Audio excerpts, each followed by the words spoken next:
Hello everyone, I am Ice Striker, and today we'll be going over the behind the scenes for the animation I did for Boogie 2988. Okay, so right now we're just going to go over an overview of all the programs I used in the animation. The first one is Blender 2.71, which is where I did all of the 3D work. It's where the bulk of the workload took place. I animated the characters, rendered them out, did all the lighting, did the video editing, and all of that. And then there's Audacity, which is where I did some audio editing for the video editing portion. And then, of course, there's Minecraft, where I went into Minecraft and built the world. And that's really all I did in Minecraft. And then there's GIMP, which I didn't do too much in. I edited some textures, but not too many, just about one or two, which was for bump mapping. And then I used these two programs right here, JMC2 OBJ, and I used that to take the world I created in Minecraft, select a portion of it, and export the textures and the actual world in an OBJ format, so I could open it and mess with it in Blender 2.71. And MC Skin Edit is what you'd imagine it is. It's just a skin editor, which I use to make skins. All right, and now let's get into the breakdown of everything else. So first, we're going to load up Minecraft here. Basically, what I did was I would create a new world, new world, and I would usually go into creative or something like that. Usually I'd use a default world, or if I needed to make something specific and insert it in Blender, I'd use maybe a flatland or something like that. But for this, we're just going to do a regular default world. Alright, so now we're in the Minecraft world. And yeah, like I said, this is where I would go and, build the house for a scene, just anything, or, look for a cave to use in the animation, anything like that. And yeah, this is where I'd get all of my, or most of my scene resources. And that's really all I did in Minecraft, nothing too crazy. So now we're going to move on to JMC2 OBJ. And this is what the program looks like. Nothing too crazy, pretty minimalist, but basically I would select the world using this and load it in, and that's about it.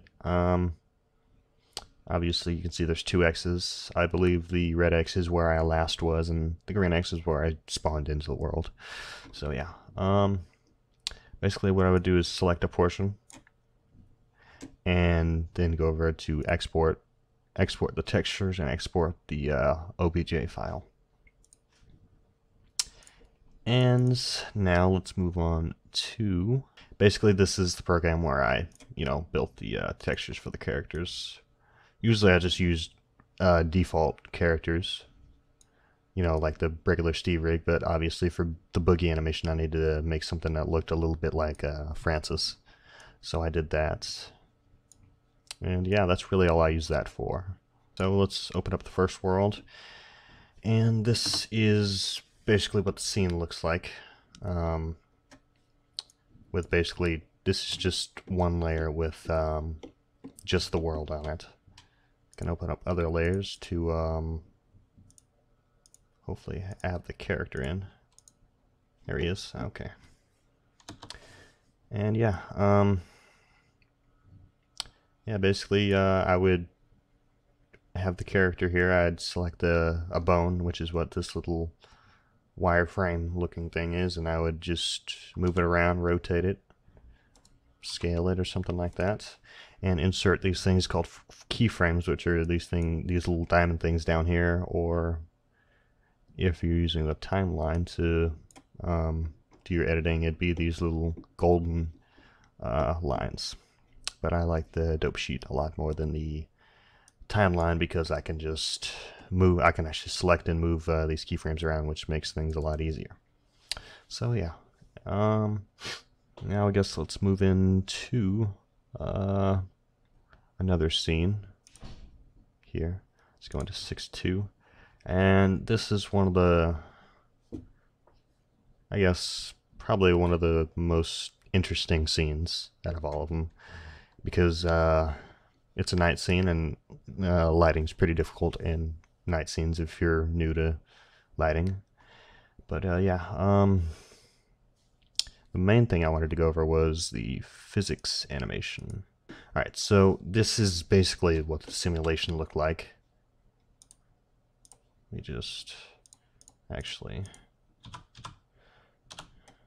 let's turn on texture solid. There we go. This is basically what it looked like. Basically, I took a cube, flattened it out to make it look more like a window, and I used something called Voronoi fracture to break it up into little pieces, and I added it into the physics simulation along with this crafting table and this thing right here. And basically what this is I just animated this moving along to sort of push the crafting table through the window. And this is what it looked like. So yeah, nothing too crazy. I'm not very good at physics simulations, but that's what I did with it. And as you can see, there's a few pieces that fell off, but I doubt anyone really noticed that in the animation, so it's not a big deal. But as you can see, the glass did break before the actual crafting table hit, but just by the camera view, you can't really tell that that actually happened. As you can see, let's see here.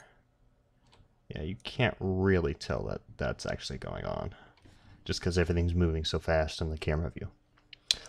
So yeah, and let's, I guess, get into one last thing here, which is face animation.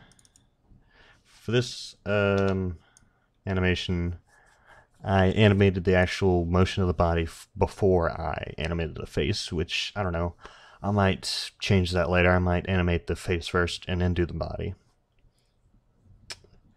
But yeah, basically I would, let's see, let's turn that off.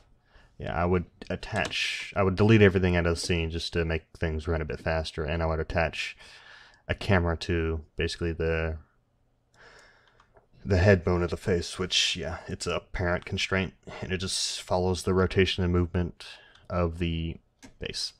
So yeah, and this makes it easier to select all the facial components, the eyebrows, the eyes, the mouth, jaw, and all that stuff, the lips. Yeah, and yeah, I would just match it to these audio clips, and that's basically how I animated the face. It's very tedious sometimes, but it's fun. So yeah, I guess let's jump back over because I forgot one thing. Compositing. This is basically where I would overlay any anything on top of the animation, like maybe adjust the color of the picture after it's rendered. So I would render out the animation, and basically what this would do is put effects over it like glare or vector blur, which is the motion blur you see in the animation. And yeah, it's a pretty basic setup, nothing too crazy, but it's a very useful tool. So yeah,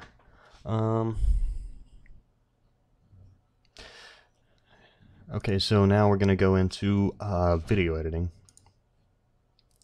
which is the portion I hate most, but it is a very important portion. So yeah, this is basically what the whole thing looked like altogether. Hundreds of audio bits and frames and all that stuff. So yeah, all the blue clips are the audio, and these purple bits down here are the actual frames of the animation, and that little green bit right there is an actual 3D scene Let me turn off, is it playback? Yeah, okay.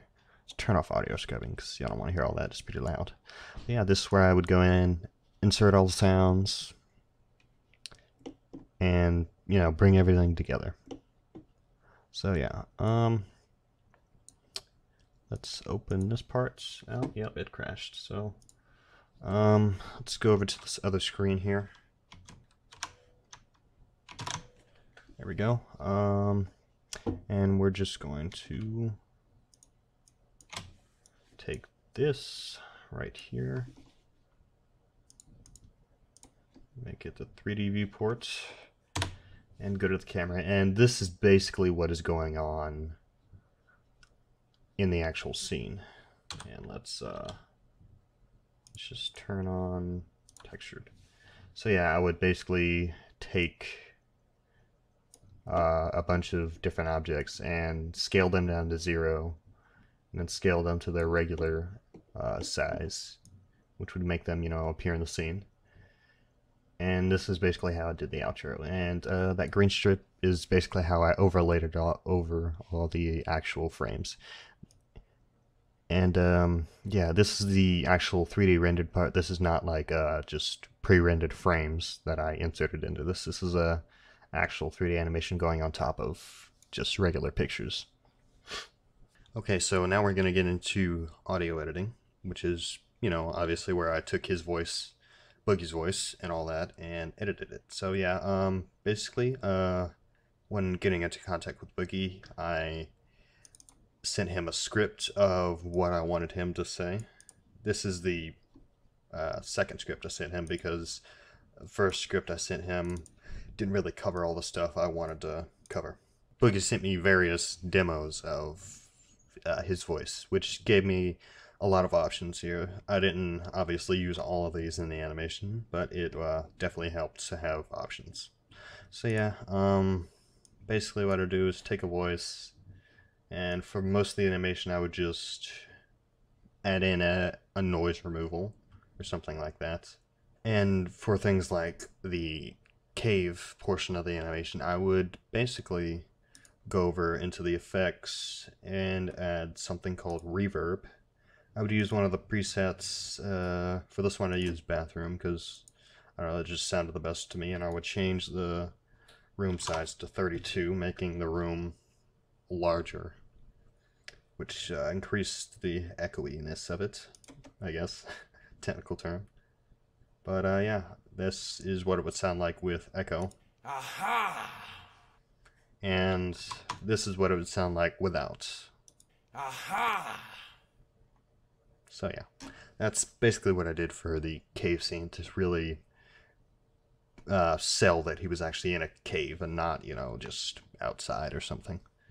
And yeah, I did this for all of the step noises. Every noise in that portion of the animation, I put a reverb filter over. So yeah, that was a lot of fun.